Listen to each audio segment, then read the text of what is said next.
تو انشاءاللہ اللہ سے امید ہے کہ اللہ ہمارے لیے بھی ایسے صدقہ جاریہ کرنے والے ضرور پیدا فرما دے گا۔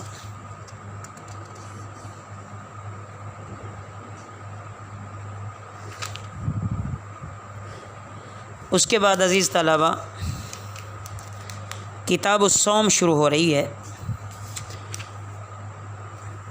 توحید رسالت کی شہادت کے بعد نماز، زکوٰۃ، روزہ اور حج اسلام کے عناصر اربع ہیں۔ روزے کی بہت زیادہ اہمیت ہے۔ روزے کو اسلام کا رکن اور بنیادی ستون بھی قرار دیا گیا ہے۔ اللہ تعالیٰ نے خود قرآن پاک میں فرمایا ہے یا ایھا الذین آمنوا کتب علیکم الصیام کما کتب علی الذین من قبلکم لعلکم تتقون، کہ اے ایمان والو تم پر روزے فرض کیے گئے ہیں جس طرح تم سے پہلے امتوں پر بھی فرض کیے گئے تھے تاکہ تم میں تقوی پیدا ہو یا تاکہ تم تقوی اختیار کرو۔ باقی عزیز طلبہ حدیث میں اس کی بہت بڑی فضیلتیں آئی ہیں، اور رمضان شریف کی ہی تو یہ فضیلت ہے کہ اسی میں اللہ رب العزت نے لیلۃ القدر جیسی عظیم رات رکھی ہے کہ جس نے لیلۃ القدر کو پا لیا اس نے 1000 مہینوں سے بھی زیادہ عبادت کا ثواب پا لیا۔ بہرحال روزے کا اہتمام کرنا ہر مومن پر فرض ہے۔ باقی جن کے لیے کچھ چھٹکارا ہے یا اجازت ہے وہ آگے مزید وضاحت آ جائے گی۔ اسی میں تراویح بھی ہے۔ یہ اجتماعی عبادت کا ایک طریقہ کار ہے جو کہ اس امت میں رائج ہے۔ دن کو روزوں کے ساتھ اور رات کو تراویح کے ساتھ گزارا جائے تو پورے کے پورے ماہ رمضان کی برکات مل جانے سے اس مبارک مہینے کی نورانیت اور تاثیر میں وہ اضافہ ہوتا ہے کہ ہر وہ بندہ محسوس کر سکتا ہے جو ان باتوں سے کچھ بھی تعلق رکھتا ہو، یعنی جس نے ان باتوں سے اپنا تعلق جوڑے رکھا تو وہ انشاءاللہ ضرور ان باتوں کا اثر محسوس کرتا ہے۔ عن ابی ہریرہ رضی اللہ تعالی عنہ قال قال رسول اللہ صلی اللہ علیہ وسلم،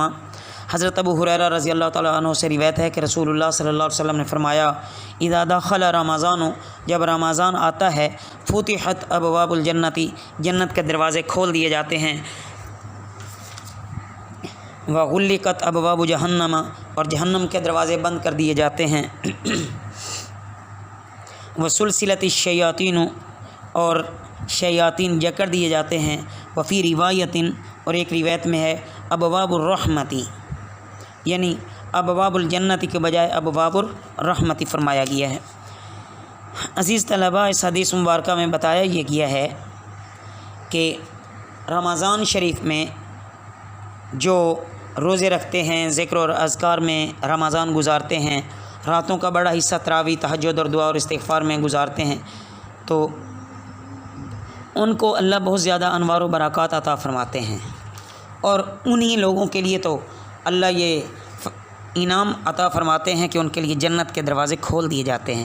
اور جہنم کے دروازے ان پر بند کر دیے جاتے ہیں۔ اور دیکھیں کہ کتنا عظیم ماہ ہے، مبارک ہے کہ اللہ رب العزت جہنم کے دروازے مستقل بند کر دیتے ہیں، شیاطین کو قید کر دیا جاتا ہے تاکہ شیاطین ان کو گمراہ نہ کر سکیں، شیاطین ان کو عبادت سے عاجز نہ کر سکیں،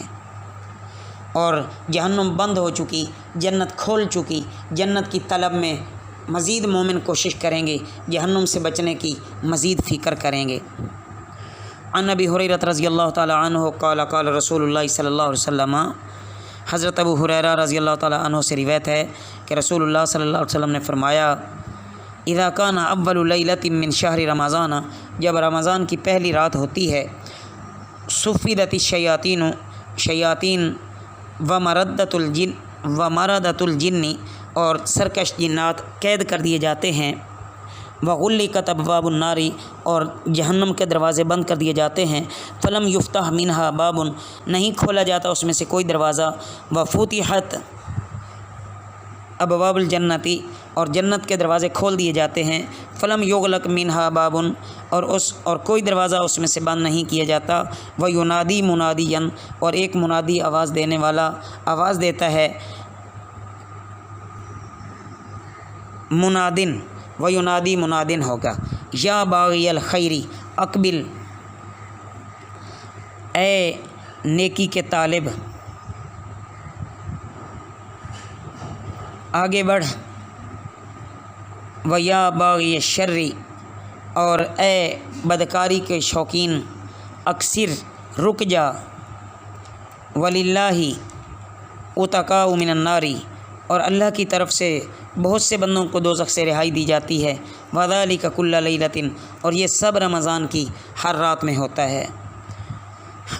اللہ رب العزت ہمیں ان احادیث مبارکہ کو صحیح سمجھنے اور ان پر عمل کرنے کی توفیق عطا فرمائے۔